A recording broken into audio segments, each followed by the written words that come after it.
আসসালামু আলাইকুম, সবাই কেমন আছেন? আলহামদুলিল্লাহ আমরা সবাই ভালো আছি। প্রতিদিনের মতো আজকে একটি নতুন ভিডিও শুরু করেছি। এখানে সব রান্না বান্নার জন্য সব কিছু গুছিয়ে নিয়েছি। আজকে পুঁটি মাছ, দেশি পুঁটি মাছ দিয়ে টমেটো দিয়ে টক রান্না করব। এখানে পেঁয়াজ কাঁচামরিচ কেটে নিয়েছি, আর এখানে চিংড়ি মাছটা ভুনা করব। চিংড়ি মাছের জন্য পরিমাণ মতো মশলাগুলো সব রেডি করে নিয়েছি। আর এখানে ছোট ছোট চিংড়ি মাছ, এটা আজকে পেঁয়াজ দিয়ে ভুনা করে দেবো আমার ছেলে মেয়ে চিংড়ি মাছ খুবই পছন্দ করে। এখানে কথা বলতে বলতে সয়াবিন তেল দিয়ে দিলাম পরিমাণ মতো। এখানে পেঁয়াজ দিব, পেঁয়াজটা একটু বেশি করে দিব। আমি আজকে পেঁয়াজ দিয়ে চিংড়ি মাছটা ভুনা করব। আমার ছেলে মেয়ে চিংড়ি মাছটা ভীষণ পরিমাণে পছন্দ করে। আজকে বড় চিংড়ি নেই বাসাতে, ছোটো চিংড়িগুলো ওদেরকে ভুনা করে দিব, ওরা খুব খুশি হয়।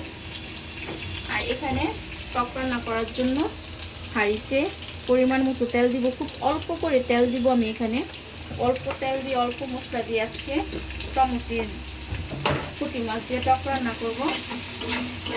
এখন দুপুর 3টা বাজে, রান্নাটা 2 চুলায় বসাই দিচ্ছি, যেহেতু গ্যাস আছে। তাড়াতাড়ি রান্নাটা করে ফেললে ইফতারির সময় সুন্দরভাবে ইফতারি করা যায়। আমি টকের জন্য এখানে পরিমাণ মতো পেঁয়াজ দিয়ে দিব।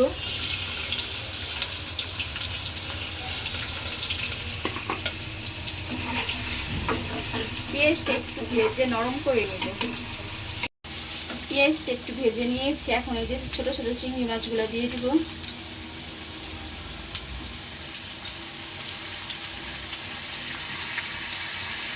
এই ছোট চিংড়ি মাছগুলো সাফনের আব্বু এই চিংড়ি 1 কেজি নিয়ে আসছে, পুরো 1 কেজি চিংড়ি। মাশাআল্লাহ, আমার মেয়ে রেখে দিয়েছে আমাকে। এই চিংড়ি মাছগুলো সব আমার মেয়ে রেখেছে।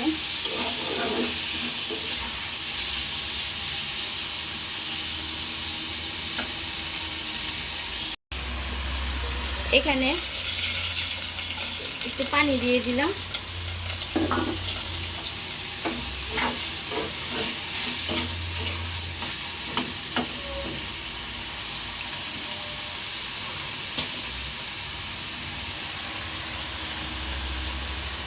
টকের জন্য এখানে আমি অল্প করে আদা রসুন বাটা দিয়ে দিলাম।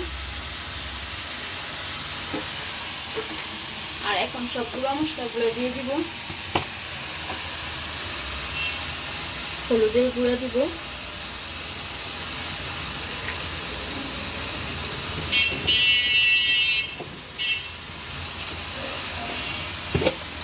এখানে আমি কাঁচা মরিচ দিব, তাই শুকনা মরিচের গুঁড়াটা আমি অল্প করে দিব। আর এখন দিব ধনিয়া গুঁড়া, ধনিয়া গুঁড়াটা আমি অল্প করে দিয়ে দিলাম।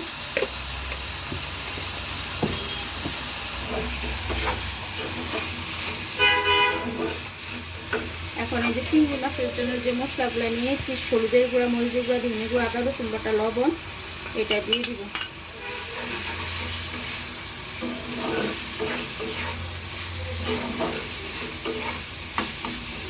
এটা দিয়ে আমি একটু পানি দিয়ে কষিয়ে নেব। এখানে আমি অল্প একটু পানি দিই।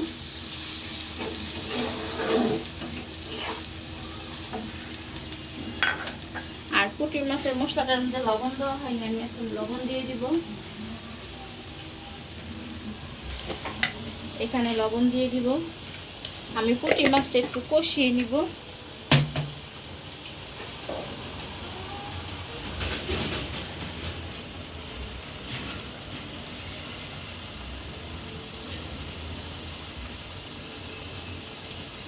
পুঁটি মাছটা একটু মশলার সাথে কষিয়ে রান্না করলে ভালো লাগবে।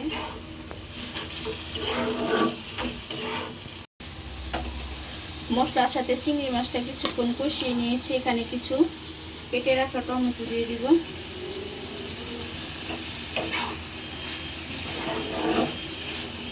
আর দিব কাঁচামরিচ।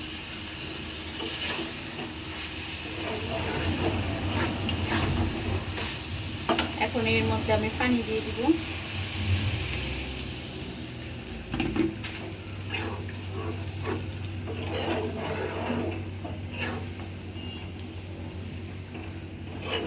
দুই চুলাতে রান্না বসিয়ে দিয়ে রেখে এসেছি। আর এখানে যে টমেটো, দেশি টক টমেটো, এটা 2 কেজি কিনে আজকে সিদ্ধ করে রেখেছি। এটা ঠান্ডা হলে ফ্রিজে ফ্রোজেন করে রেখে দিব, পরে খাওয়া যাবে।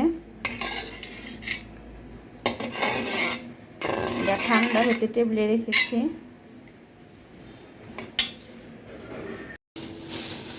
এখানে যে ফ্রিজে কিছু ধনেপাতা রেখেছিলাম, এখন ধনেপাতা দিয়ে দিব চিংড়ি মাছটার মধ্যে।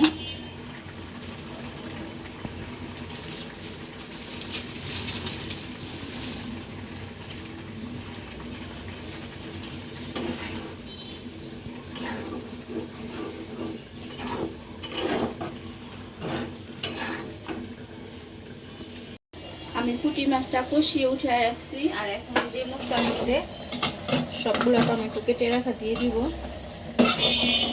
এটা একটুখানি কষাই দিব টমেটোটা।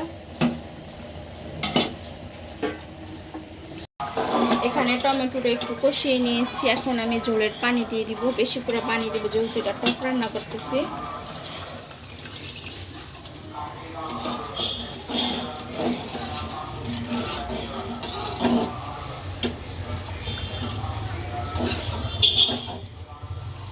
এখানে কিছু কেটে রাখা কাঁচামরিচ দিয়ে দিব।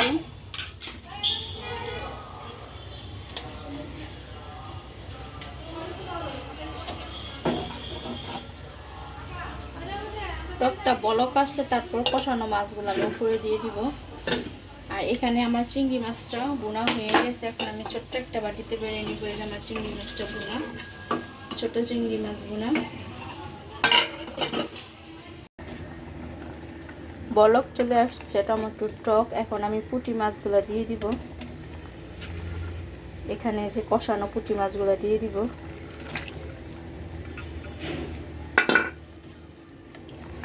আস্তে করে নাড়তে হবে, নাহলে মাছগুলো ভেঙে যাবে। আমি নামানোর আগে একটু দেশি ধনেপাতা দিব।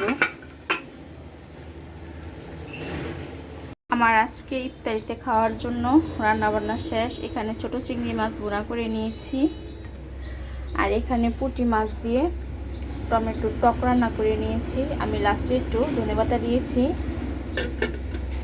এখানে গতকালকের যে মুরগি কলিজা গিলা পা এগুলো ছিল, ওগুলো ভুনা করেছি, ওটা রয়ে গেছে। আর এখানে যে কাচকি মাছও গতকালকে চচ্চড়ি করেছিলাম, এটা একটু আছে। এটা দিয়ে আজকে আমরা ইফতার করব এবং সেহরিতে খাবো। ভাতের চাল ভিজিয়ে রেখেছি, 5টা বাজে ভাতটা রান্না করে নিব, বিকাল 5টা। আর পাশাপাশি রান্নাঘরটাও আমি ক্লিন করে নিয়েছি। আজকের ভাজাপুরি কিছু করব না, আজকে ইফতারিতে ভাত খাবো সবাই।